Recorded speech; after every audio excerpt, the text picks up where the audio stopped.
Movie की शुरुआत में हमें एक जेल का सीन दिखाया जाता है, जहाँ पर एक बहुत ही खूंखार और खतरनाक कैदी एक्सरसाइज कर रहा होता है।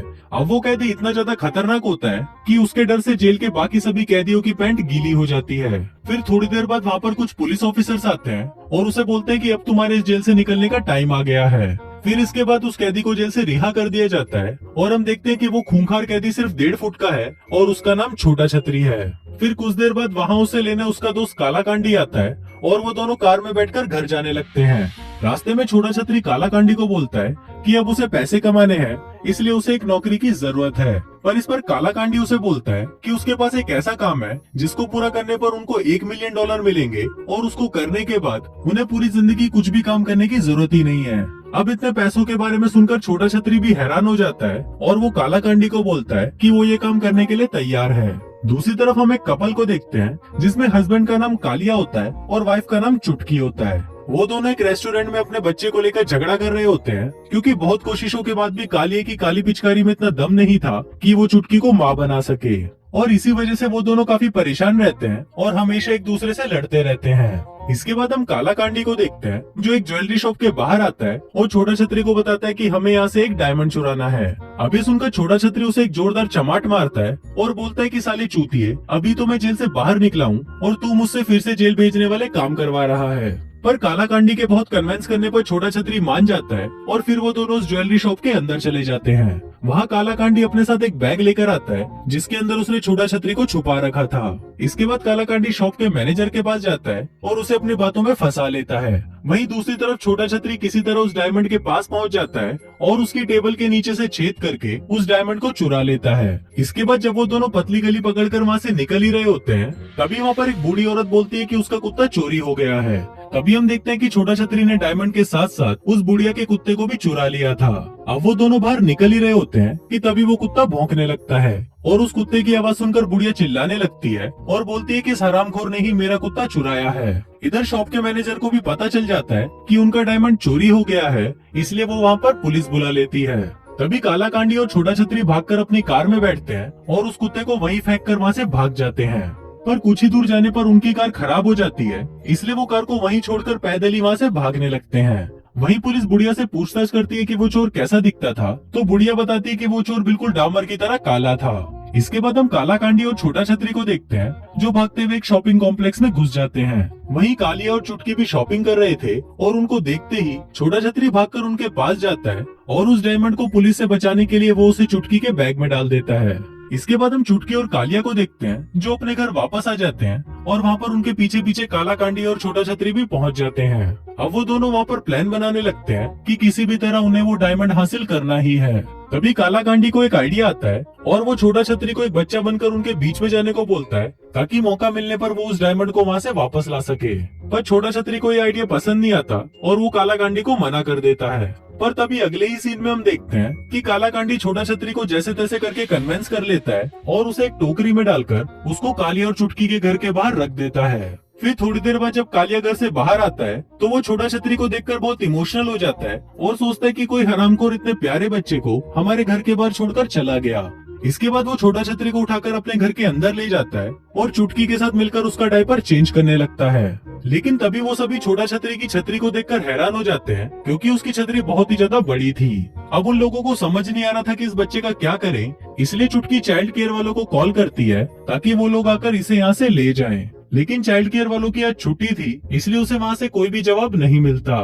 तभी चुटकी के फादर उसे बोलते हैं कि इसे जहाँ से उठाया है वहीं हम इसे वापस रख देते हैं। पर क्योंकि चुटकी उस बच्चे को लावारिस नहीं छोड़ना चाहती थी, इसलिए वो सीधा पुलिस को फोन करने लगती है। पर तभी पुलिस का नाम सुनते ही छोटा छतरी की फटकर 64 हो जाती है और वो जोर जोर से रोने लगता है, क्योंकि अगर पुलिस वहाँ पर आ गई तो वो उसे पहचान लेगी और उठाकर वापस जेल में डाल देगी। इधर काली और चुटकी उसे रोते हुए देखकर सोचने लगते हैं कि शायद ये बीमार है, इसलिए वो उसे डॉक्टर के पास ले जाते हैं। इसके बाद डॉक्टर छोटा छतरी को चेक करता है और देखता है कि उसके शरीर पर बहुत सारे कट और टैटू के निशान बने हुए हैं अब डॉक्टर को छोटा छतरी में कुछ गड़बड़ी लग रही थी, पर तभी चुटकी और कालिया उसे बोलते हैं कि शायद इस बच्चे के पेरेंट्स बहुत ज्यादा बुरे हैं और उन्होंने इस पर बहुत ज्यादा टॉर्चर किया है। अब जब वो लोग ये सभी बातें कर ही रहे होते हैं, तभी छोटा छतरी चुटकी के बैग को उठाकर वहाँ से भागने लगता है। लेकिन बाहर आते ही उसे एक पुलिस ऑफिसर पकड़ लेता है और उसे बच्चा समझकर वापस चुटकी और कालिया के पास ले जाता है। अब चुटकी उस पुलिस ऑफिसर को सारी बातें बताने लगती है, पर तभी छोटा छतरी चुटकी को मॉम कहकर पुकारता है, जिसको सुनकर चुटकी बहुत ज्यादा इमोशनल हो जाती है और वो पुलिस को कुछ नहीं बताती और इसके साथ ही वो छोटा छतरी को भी अपने पास रख लेती है। इसके बाद अगले सीन में हम टट्टू लाल नाम के एक आदमी को देखते हैं, जो कि एक गैंगस्टर होता है और उसने ही कालाकांडी को वो डायमंड चुराने का काम दिया था। लेकिन कालाकांडी ने अभी तक उसका काम पूरा नहीं किया, इसलिए टट्टूलाल उसे धमकी देता है कि अगर 7 दिनों में उसने वो डायमंड लाकर नहीं दिया तो वो उसके पिछवाड़े को खोलकर उसका चबूतरा बना देगा। वहीं दूसरी तरफ हम चुटकी को देखते हैं, जो कि छोटा छतरी को मिलाने के लिए अपने कुछ दोस्तों को घर पर बुलाती है। लेकिन जब वो सभी औरतें छोटा छतरी को देखती है तो वो थोड़ा हैरान हो जाती हैं, क्योंकि छोटा छतरी बाकी बच्चों की तरह नहीं था। इसके बाद चुटकी अपनी सहेलियों को लेकर किचन में जाती है, जहाँ पर छोटा छतरी उसकी एक सहेली को हवस भरी नजरों से देखने लगता है। इसके बाद वो उसकी सहेली के पास जाता है और उसे गोदी में उठाने के लिए बोलता है। फिर जब वो औरत उसे अपनी गोदी में उठाती है तो छोटा छतरी उसके दोनों संतरों को देखकर बहुत एक्साइटेड हो जाता है और उन्हें पकड़ने की कोशिश करता है, पर क्योंकि वो संतरे बहुत ज्यादा बड़े थे इसलिए वो छोटा छतरी के हाथ में नहीं आ पाते। दूसरी तरफ चुटकी को लगता है कि शायद इसे भूख लगी है और वो दूध पीना चाहता है, इसलिए चुटकी अपनी एक सहेली को उसे माँ का दूध पिलाने के लिए बोलती है। अब तो छोटा छतरी की चांदी हो गई थी और वो दबा दबा कर दोनों संतरों को निचोड़ डालता है। फिर कुछ देर मस्ती करने के बाद जब वो सभी लोग वहाँ से जा रहे होते हैं तो वो एक एक करके छोटा छतरी को किस करने लगते हैं, लेकिन छोटा छतरी ये मौका भी नहीं छोड़ता और वो इमरान हाशमी की तरह उनके होठों को पूरी तरह चूस डालता है। फिर थोड़ी देर बाद चुटकी उसे अपने रूम में ले जाती है और उसके कपड़े चेंज करके उसे सुला देती है। फिर आधी रात को जब सभी लोग सो जाते हैं तो छोटा छतरी उस हीरे को ढूंढने लगता है और साथ ही वो कालाकांडी को भी फोन करने लगता है। लेकिन तभी वहाँ पर चुटकी का बाप उठ जाता है और वो उसे चोर समझकर उस पर गन पॉइंट कर देता है। लेकिन तभी वहाँ पर काली आ जाता है और वो अपने ससुर को समझाकर छोटा छतरी को वहाँ से ले जाता है। फिर अगले दिन जब चुटकी नींद से उठती है तो वो कालिया को पूरी रात बिना रुके घचाघच करने के लिए थैंक यू बोलती है। लेकिन तभी कालिया उसे बताता है कि मैंने तो कल रात तुम्हारे साथ घचाघच किया ही नहीं। अब यहाँ पर कालिया को कुछ समझ नहीं आ रहा था, पर हम व्यूवर्स अच्छी तरह समझ जाते हैं कि कल रात छोटा छतरी ने दबा दबा कर चुटकी के साथ घचाघच किया है। फिर इसके कुछ देर बाद चुटकी तैयार होकर ऑफिस चली जाती है और यहाँ पर हमें पता चलता है कि घर चलाने के लिए सिर्फ चुटकी ही काम करती है और वहीं उसका हस्बैंड पूरे दिन घर पर सोता रहता है। लेकिन इस बार वो छोटा छतरी को घुमाने के लिए पार्क में लेके जाता है और वहाँ पर वो अपने दोस्तों के साथ बैठकर बातें करने लगता है। वहीं दूसरी तरफ छोटा छतरी के पास कालाकांडी आता है और छोटा छतरी उसे बताता है कि टेबल के ऊपर जो बैग रखा है उसी के अंदर डायमंड है। फिर जब कालाकांडी उस बैग को चुराने जाता है तो वो देखता है कि वहाँ पर एक नहीं बल्कि 3 बैग हैं। अब ये देखकर कालाकांडी काफी कंफ्यूज हो जाता है और वो किसी एक बैग को चुराकर वहाँ से भाग जाता है। फिर कालाकांडी उस बैग को टट्टूलाल के पास लेके जाता है और बताता है कि डायमंड इसी में ही रखा है। लेकिन जब टट्टूलाल उस बैग को खोलता है तो उसे वहाँ पर गंदे डायपर और खिलौनों के अलावा कुछ नहीं मिलता। अब ये देखकर टट्टूलाल और भी गुस्सा हो जाता है और वो कालाकांडी को वहीं पर ही पकड़कर पेलने लगता है। इसके बाद हम कालिया को देखते हैं, जो छोटा छतरी को लेकर एक मैच देखने आया होता है। तभी मौका मिलते ही छोटा छतरी उस डायमंड को चुरा लेता है और इससे पहले कि कालिया उसे देखे वो उस डायमंड को निगल जाता है। फिर अगले दिन हम देखते हैं कि कालिया छोटा छतरी के आने की खुशी में अपने घर पर एक पार्टी रखता है, जहाँ पर सभी लोग छोटा छतरी के लिए बहुत सारे गिफ्ट्स और खिलौने लाते हैं। तभी वहाँ पर चुटकी के डैड भी आते हैं और वो छोटा छतरी को एक टेडी बियर गिफ्ट करते हैं। वहीं दूसरी तरफ हम टट्टूलाल को देखते हैं, जो छोटा छतरी के घर के बाहर उस पर नजर रख रहा होता है। वहीं डायमंड निकलने की वजह से छोटा छतरी के पेट में बहुत दर्द हो रहा था, इसलिए वो दर्द कम करने के लिए कैस्टर ऑयल पी लेता है। लेकिन इससे उसका दर्द कम नहीं होता बल्कि और भी ज्यादा बढ़ जाता है। तभी सीन यही शिफ्ट होता है और हम देखते हैं कि अगले दिन चुटकी को छोटा छतरी के डायपर में वही डायमंड मिलता है, जिसको पाकर वो बहुत ज्यादा खुश होती है। उसे लगता है कि शायद ये डायमंड कालिया ने उसे गिफ्ट दिया है, इसलिए वो उसे इम्प्रेस होकर उसके साथ रात को डेट पर चली जाती है।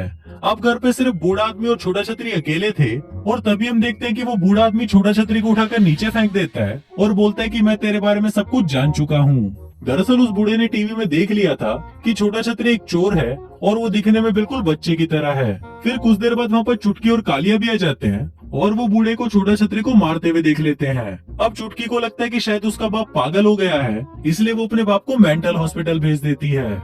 वहीं कालिया जब उस टेडी बियर को देख रहा होता है तो उसे उसमें से एक कैमरा मिलता है जिसको चुटकी के बाप ने छोटा छतरी पर नजर रखने के लिए लगाया था। फिर उस कैमरे की फुटेज देखने के बाद कालिया को भी पता चल जाता है कि छोटा छतरी कोई बच्चा नहीं है, जिसके बाद वो उसे घर में ढूंढने लगता है। लेकिन तभी हम देखते हैं कि छोटा छतरी काला कांडी के साथ वो डायमंड लेकर वहाँ से निकल चुका है और फिर रास्ते में काला कांडी उसे बताता है कि आज रात टट्टूलाल कालिया और चुटकी के घर पर हमला करने का प्लान बना रहा है। लेकिन तभी ये सुनकर छोटा छतरी उसे वापस चलने के लिए बोलता है क्योंकि अब वो कालिया से इमोशनली अटैच हो चुका था और वो उसे ऐसे ही मरने के लिए नहीं छोड़ सकता था। वहीं घर पर हम टट्टूलाल को देखते हैं जो कालिया के पास आकर उससे वो डायमंड के बारे में पूछने लगता है, लेकिन कालिया को इस बारे में कुछ भी पता नहीं था। इसके बाद टट्टूलाल कालिया को मारने ही वाला होता है कि तभी वहाँ पर छोटा छतरी आ जाता है और वो टट्टूलाल और उसके साथियों को कुत्ते की तरह मारने लगता है। फिर कुछ देर बाद वहाँ पर पुलिस भी आ जाती है और वो टट्टूलाल और उसके साथियों को वहाँ से ले जाती है।